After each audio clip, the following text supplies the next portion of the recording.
તમે બધા જાણો છો, આપણા શિક્ષણ મંત્રી અમારા નર્મદા જિલ્લામાં આવ્યા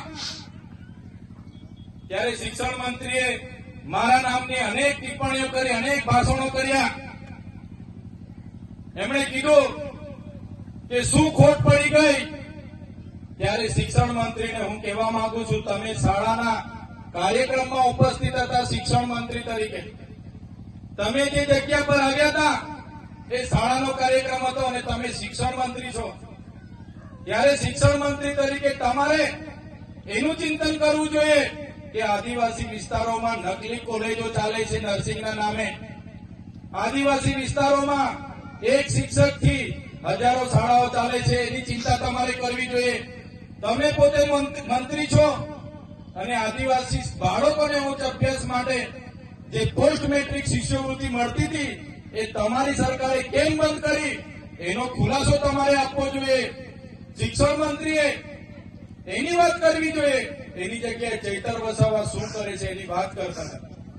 ત્યારે એમણે કીધું કે અમે તો કાલે વડાપ્રધાનને મળીને ભીલ પ્રદેશ આપી દઈશું. પણ ભીલ પ્રદેશ કઈ રીતના ચલાવશે? અહીંયા તો કોઈ આદિવાસી ટેક્સ ભરતા નથી.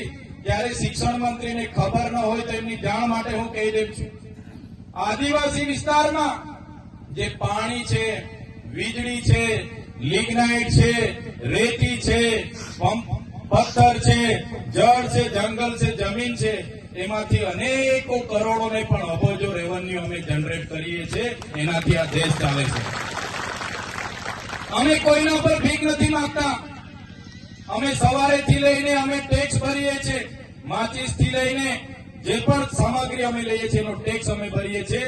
અને તમારા મળતિયાઓ, એનજીઓ, એજન્સીઓ, કોન્ટ્રાક્ટરો ટ્રાઇબલ સપ્લાયનું કરોડોનું બજેટ સગે વગે કરે છે. ત્યારે આદિજાતિ વિકાસ વિભાગે, તમે મંત્રી છો તો આદિવાસી બાળકોની સ્કોલરશીપ કેમ બંધ કરી એનો ખુલાસો તમારે આપવો જોઈએ.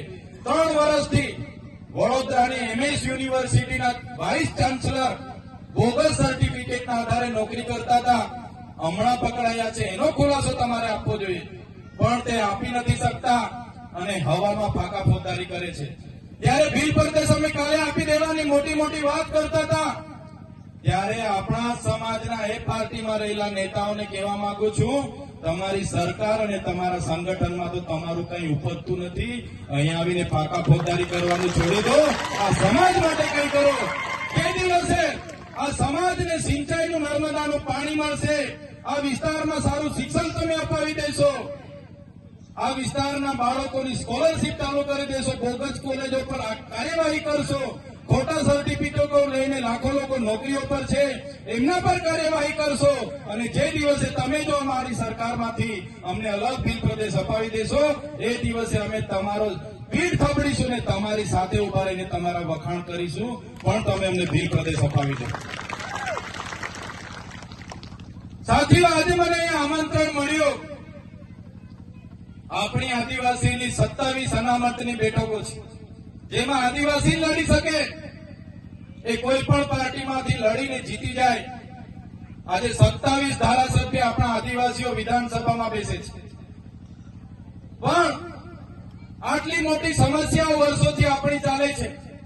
તો અત્યારે ડબલ એની જમીનો બધી દાહોદ હોય, મહીસાગર હોય, પંચમહાલ હોય, કેવડિયા હોય, નર્મદા હોય, આ સરકારના અધિકારીઓ શ્રી સરકાર કરીને બધા એમના મળતિયાઓને આપી દે છે.